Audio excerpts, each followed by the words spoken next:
Okay. Hi guys, today we're going to be learning about checking accounts. Some of the words that you're going to be looking for throughout this assignment are the following. The movement or exchange of money is called a transaction. So think of every time that you charge a debit card or a credit card, there's a transaction made to that specific account. Two types of transactions are deposits and withdrawals. Now, these two words are probably by far the most important in regards to the assignment for today. Okay, so deposits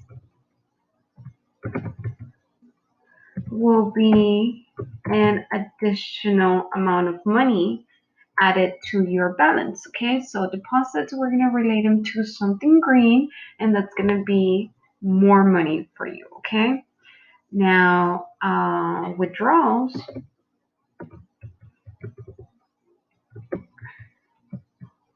will be red because they're going to be deducted or subtracted from your account. Okay. Now, there's another word that we're going to be paying attention to, and that's opening balance or initial balance. And that is the money that you currently have.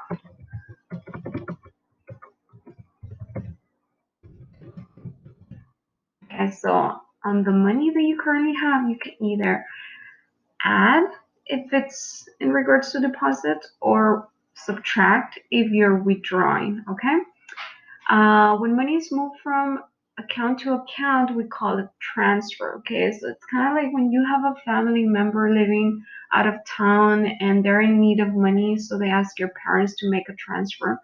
And so they're able to do that either online or they just go to the bank and take care of it. A written record of all transactions, it's called a check register. This is where you record all of the transactions that you make. Okay, so the deposits, the withdrawals, everything that's going on in your account, you keep track. Okay, to keep a record of all transactions and the final balance in the account is called balancing the check register. So it's very important to learn how to balance the check register because you don't want to be overdrawn. What does that mean? That means that you probably charge more money than you currently have. So you never, never, ever want to charge more than what you have, okay?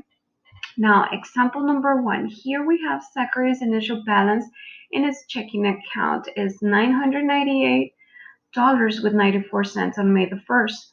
We're going to balance the check register to determine the final balance in his checking account on May 31st. So here we have the check number, date, transaction, withdrawal, deposit, and balance. So on the date is May the 2nd, there was a transaction known as paycheck. There was no withdrawal, there was a deposit. And what did we mention right now? Deposits are going to be additional money to your account, right? So I'm going to put it green. And notice that here it tells you that it's going to be added. Okay, on May the 7th, there was a utility bill and there was a withdrawal. The withdrawals are going to be, what did we say? Subtracted. Very good. So, and notice how we started at $998 with 94 cents, but then we deposited 850, so we ended up with 1,848 with 94 cents. But then we are subtracting 42.57 and we end up with 1,806 with 37 cents. So now we're going to pay the rent. Oops. We're going to pay the rent. So that's going to be subtracted. So notice how the balance went down because we subtracted. So now we're at $1,046 with 37 cents, but then we get a paycheck and we deposit. So we're going to add, and our balance goes up 1,886 with 37 cents. And then we transfer from savings to the checking. So that's going to be also added. So we ended up with 2,046 with 37 cents. And then the last transaction is going to be groceries, buying groceries. So that's less money from your account because you're actually charging and you're withdrawing.